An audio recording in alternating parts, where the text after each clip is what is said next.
Hello friends, പുതിയ വീഡിയോയിലേക്ക് എല്ലാവർക്കും സ്വാഗതം. നമ്മളിന്ന് പോകുന്നത് ഒരു വെള്ളച്ചാട്ടത്തിലേക്കാണ്. ഓടനവട്ടം വാപ്പാല എന്ന് പറയുന്ന സ്ഥലത്തിൻ്റെ അടുത്താണ് ഈ വെള്ളച്ചാട്ടം ഉള്ളത്. മെയിൻ റോഡിൽ നിന്നും കുറച്ചുള്ളിലേക്ക് പോകണം. അപ്പോൾ നമുക്ക് നേരെ വെള്ളച്ചാട്ടത്തിലേക്ക് പോകാം.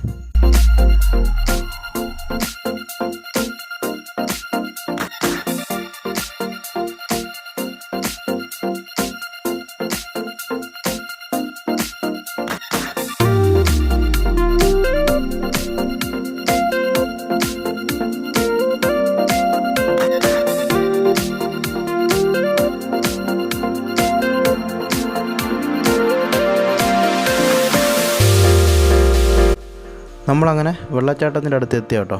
ഇവിടെ നല്ല തിരക്കാണ്. പിന്നെ ഈ വെള്ളച്ചാട്ടത്തിൻ്റെ പേര് ഇരിപ്പിൻ കൂട്ടം വാട്ടർഫാൾസ് എന്നാണ് കേട്ടോ.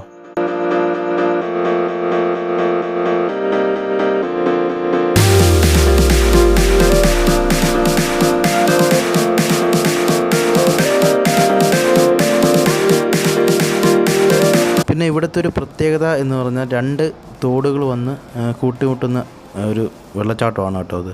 ഇത് ഇപ്പോൾ നമ്മൾ കാണുന്നത് ഒരു തോടും, ഇനി അപ്പുറ സൈഡ് ഒരു തോടും ഉണ്ട്. പിന്നെ ഇത് വലിയ ഡേഞ്ചർ അല്ലാത്തൊരു വെള്ളച്ചാട്ടമാണെന്ന് തോന്നുന്നു. കാര്യം എന്ന് പറഞ്ഞാൽ നമ്മൾ പാലരുവി ഒക്കെ ആണെങ്കിൽ നല്ല ഹൈറ്റിൽ നിന്നാണ് വെള്ളം താഴോട്ട് ഒഴുകുന്നത്. അതേപോലെ അഞ്ചൽ, ഈ ഐലറ, ഓലിയരുവ് എന്ന് പറയുന്ന വെള്ളച്ചാട്ടമുണ്ട്. അതും ഹൈറ്റിൽ നിന്നാണ് താഴോട്ട് ഒഴുകുന്നത്. അതുപോലെ നിരവധി വെള്ളച്ചാട്ടമുണ്ട്. എന്നാലും ഇത് അത്രയ്ക്ക് ഡേഞ്ചർ അല്ല. നമുക്ക് കുളിക്കാനൊക്കെ ആണെങ്കിൽ നല്ല സേഫ്റ്റി ഉള്ളൊരു വെള്ളച്ചാട്ടമാണ് തോന്നുന്നത്.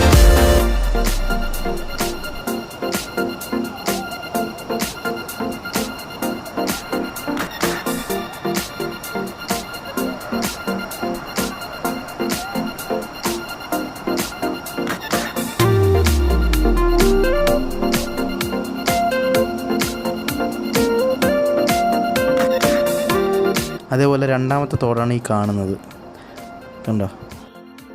എല്ലാം എന്നുവെച്ചാൽ ഈ വെള്ളച്ചാട്ടത്തിൻ്റെ ഓരോ സൈഡും അടിപൊളിയാണ്. പിന്നെ റബ്ബർ തോട്ടത്തിൻ്റെ ഇടയ്ക്കാണ്. പിന്നെ മഴ വേനൽക്കാലത്തൊന്നും എനിക്കൊന്ന് വെള്ളം കാണില്ല, കാരണം തോടല്ലേ. ഈ മഴ പെയ്തിട്ട് ഒരു 2-3 ദിവസം മഴ പെയ്ത് തോന്ന് 2-3 ദിവസം കഴിയുമ്പോൾ അടിപൊളിയായിരിക്കും.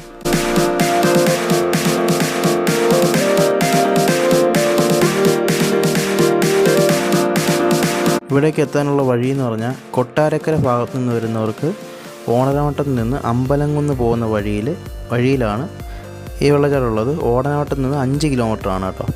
പിന്നെ ആയൂർ ഭാഗത്തു നിന്ന് വരുന്നവർക്ക് അമ്പലംകുന്ന് ഓടനവട്ടം പോകുന്ന വഴിയിലാണ്. അമ്പലംകുന്ന് നിന്ന് 4 കിലോമീറ്റർ. പിന്നെ ഈ വെള്ളച്ചാട്ടത്തിലേക്ക് പോകുന്ന വഴി തിരിയുന്നതിന് മുൻപ് ഒരു പാലമുണ്ട്. അത് നോക്കി വരണം കേട്ടോ. ആ പാലത്തിൻ്റെ തൊട്ടിപ്പുറം വെച്ചാണ് അമ്പലംകുന്ന് വഴി വരുന്നവർക്ക് ഇടത്തോട്ട് തിരിയണം. അതുപോലെ ഓടനവട്ടം വഴി വരുന്നവർക്ക് പാലം കഴിഞ്ഞിട്ട് വലത്തോട്ട് തിരിയണം. അവിടെ ഒരു ബോർഡുണ്ട് കേട്ടോ. ഇരിപ്പിൻ കൂട്ടം വാട്ടർഫാൾസ് എന്നൊരു ബോർഡുണ്ട്. ചെറിയൊരു ബോർഡാണ് കേട്ടോ. അതേപോലെ ഈ വഴിയാണ് നമ്മൾ കയറിപ്പോകുന്ന വഴി. അപ്പോൾ അത് നോക്കിയാൽ മതി. അപ്പോൾ ഇത്രയൊക്കെ ഉള്ളൂ വീഡിയോ. ഈ വീഡിയോ ഇഷ്ടമായാൽ ചാനൽ സബ്സ്ക്രൈബ് ചെയ്യുക, ലൈക്ക് ചെയ്യുക, ഷെയർ ചെയ്യുക. ഇനി നമുക്ക് അടുത്ത വീഡിയോ കാണാം.